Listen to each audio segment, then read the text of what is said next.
Welcome to Story Talk, a series of online conversations featuring storytellers and artists from different parts of the world, especially curated for the 5th anniversary of StoryFest Singapore.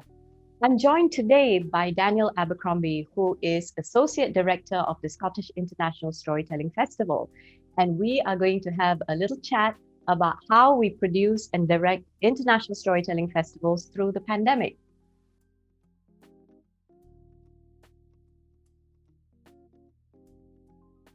Hi, Daniel. Hi, Kamini. Nice to have you on Story Talk. How have you been? How has 2020 been for you? And what happened last year with the Scottish International Storytelling Festival? I've been well, thank you. And thank you for inviting me here today. Yeah, it's been, as for everyone, a very challenging and very different experience. And we've had to learn how to rip up all the processes that we had and adapt them into a different way, and take the positives from what we knew and our experiences and change them where necessary. So yeah, 2020 was a completely different year. Our festival is in October every year. So by February, March, when the pandemic hit over here, we were, we'd already made quite a few plans. We had our main programming strand, for example. We had a series of commissions, which were all kind of underway, and they all had to be repurposed into pre-recorded performances. And we had to adapt and actually decide whether or not we could even deliver a festival. In April, May time, a lot of the summer festivals here in Edinburgh were cancelled. But because we had that little bit of leeway into October, we decided we were able to go ahead and to deliver something as much as we possibly could. So actually it turned out to be a rewarding experience, something completely different, yeah. So the festival last year basically went online, right, for some of the programs. Can you share with us some of the tools or some of the technology or apps or digital means that the festival adopted? And what were your experiences using them? Perhaps some of the positive outcomes and also the challenges and the difficulties that you faced. Interestingly, we had been talking last year, in 2019, about how we might develop our digital output, and actually had invested in some basic equipment to start that process. So we had been thinking about how it might work. We'd also been thinking about our digital reach and our international reach in terms of climate change and how we addressed that. So we had been thinking about it. However, we didn't have any full experience of it. So what we decided to do was to create 3/4 digital strands. And I can talk about the programs we used for those in a second.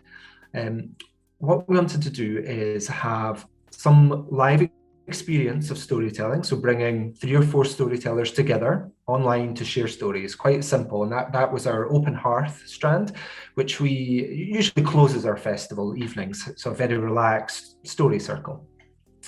So that was an audience experience of live storytelling. We also similarly wanted to have a participation event, or strand of events. So again, we were able to create those quite simply online, where people were able to join in and share stories themselves. The big one was our commissions. Now, we had 14 commissions that were meant to be a mixture of storytelling and often live music as well, quite theatrical productions, some of them, which were going to be live shows. Now, all of those needed to be pre-recorded, edited, produced, post-produced, and then delivered to an audience in a way that we felt would best give the audience the experience as close to what it would have been as live as possible. So for those ones, we ended up using a platform called Crowdcast, which meant that we could broadcast out using that platform, and we could also have live engagement with our audience through the chat function. And we could also, after the broadcast session had finished, we would have a live Q&A with the performers. So the audience they weren't just given a link to enjoy a video at any time. We actually tried to bring people together so that they would feel part of that experience. The good thing about Crowdcast in relevance to that was that as soon as the broadcast finished, or as soon as the live Q&A finished, it turned into a replay, so that anybody who'd missed it could still register for the performance and watch it at their leisure. So it gave us the best of both worlds in that. The other strand we did was our workshops strand, which we call the Global Lab, which brings together different storytellers who are maybe tackling quite big themes. Environmentalism was one, Scottish myths was another. And actually those were able to bring people from all over the world together and to share in a kind of participation model of event as well. So for those and for our participation storytelling events, we used Zoom. We just kept it really simple and used Zoom. We wanted everyone in the audience to be able to see each other, to be able to come together, to be able to participate in that way for the workshops and the story sharing events. So Zoom was quite useful for that. For the Open Hearth events I mentioned, we also use Crowdcast. Crowdcast gave us all the benefits I said before, but it looked quite professional, and we didn't have the resources or the skills to set up our own platform or to develop that in any way. So actually using that platform gave us what we needed for the festival. The one negative of it, I think, was the accessibility. There wasn't closed captioning with Crowdcast, and for all the broadcast performances, we added captioning and subtitles where appropriate to all the videos, and we employed professional live captioners to add captions to some of the live events. But certainly that's something we were learning on the job a bit, and something looking into this year, it's something we'll really be hoping to develop. That's an overview, I suppose, of the digital platforms that we used. So like most of the familiar storytelling festivals around the world, we've, predominantly been very much about the live in-person experience, being in physical spaces, coming back and meeting the community of storytellers and fans and listeners and audiences. It's like a gathering once a year or at a specific time, that the festival happens. So what was it like for your audiences? Because your festival has been going on for many, many years, and the center has been in existence for a long time. So not to be able to come back to that familiar physical space, but to now engage through a device, through the virtual means. Did you manage to get some kind of feedback from all the fans and all the audiences that the center has? It's a huge thing for us. I mean, you'll know from your visits, Kamini, we have this lovely centre here in the middle of Edinburgh. In October, it's autumn here. The trees are turning different colours. The city's a beautiful space, and it's one of the only kind of cultural activities in Edinburgh at that time. So we have a space. We have a time of year where we're heading into winter. It's getting darker. It's a good time for stories, and actually the centre becomes this hub of life around that time. So it was a real shame. I mean, 3 weeks before our festival, we were still hoping to do outdoor events in our back garden space, and actually being able to attract people to the centre for that purpose. But that got cancelled 3 weeks before the government guidelines changed. So we were hoping to still encourage people to come here, but we couldn't do that anymore. Now, the way of, I mentioned earlier about having a time and a place where people could come together, we still tried to create that online. We did value that, and I think that was the right decision for us. That at least when we were broadcasting out live or doing live storytelling events, there was an audience that had put that time aside in their own homes to join together with, maybe 100 other people and come together for that moment. And actually they could have conversations on the chat, they could feed back into the performers that way. So that it was obviously never going to be the same. But on the same way, our staff team, our cafe staff, our bookshop staff, our volunteers, the Storytelling Festival is a really important time for all our team as well to come together and celebrate months of work, to see the fruits of that. But we were all at home. We were all in our own spaces again. So there was that dynamic as well was difficult.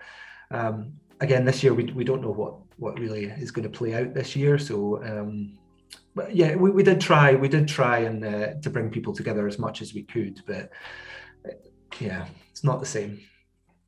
So let's talk about, the digital or the virtual platform as a positive, as an opportunity to reach out to audiences that wouldn't typically have the chance to attend the festival, participate, meet storytellers, or listen to such a wide variety of tales.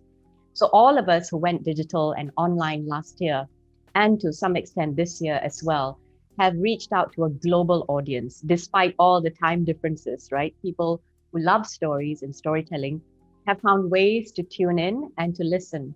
So our viewership, exceeded expectations, and I'm sure the same happened to you as well.